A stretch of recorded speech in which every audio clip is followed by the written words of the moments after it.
Alright, so in less than 24 hours, the Flying Eagles of Nigeria will play in the final of the WAFU Zone B U20 tournament. Started from the bottom, now we here. The team is one win away from lifting the trophy, and to do so, they will have to get past their biggest of rivals. Nigeria will take on Ghana in the final of the WAFU Zone B U20 tournament. The game will be played tomorrow, Wednesday, the 30th of October. 8 p.m. Nigerian time will be the start, and it will be hosted at the Stade Kegwe in Lomé, Togo. Now, to get to this point, the tale of the tape for both teams. So Ghana made it out of Group A just like the Flying Eagles. In first position, they picked up 5 points out of 9, scoring 5 goals, conceding 2. They won 1 match and drew 2 matches in the competition. Their first game was against Benin Republic. It ended in a 2-all draw. Then they defeated Niger Republic by 2-0. Then their final match in the group against Togo ended 1-all. They move on to the semi-final of the competition. They took on Ivory Coast.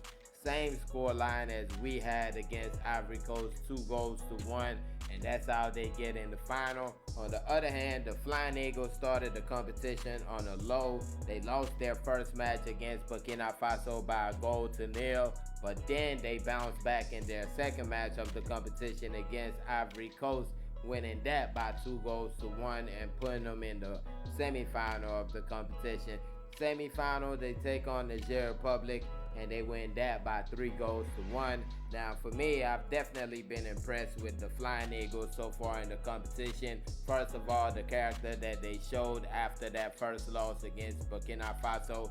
A lot of teams would have just packed it up and waited for the second match to be over so they could come back home.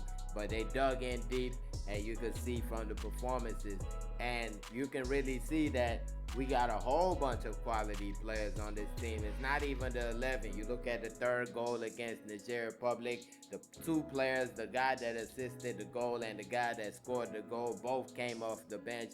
First time I believe they've been off the bench in this competition, and they produce a moment like that. So that lets you know the type of quality that's on this team. I mean, you also got a guy like Raphael Onyebajo. I don't even think he came off the bench in this game. Had that great assist against Ivory Coast to make it 1-all.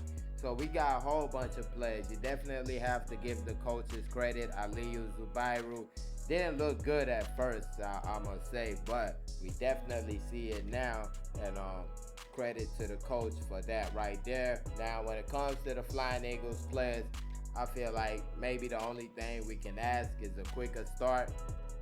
Kind of been slow starting off in this competition. So far so good. You look at the match against Burkina Faso, we conceded late. Then you go to the match against Ivory Coast, conceded again, had to come back with the 2 goals. The match against Niger Republic, same old story. So we definitely need to come into the game with some sort of sense of urgency, trying to get that first goal early on, because that also sets you up for the rest of the match. But let me know your thoughts on this one. Flying Eagles of Nigeria taking on Ghana in the final of the WAFU Zone B U20 competition. Let me know your thoughts on the game in the comment section. Also predictions, all that kind of stuff. And please don't forget to like this video, subscribe to the channel if you haven't already. Thank y'all for watching. Peace.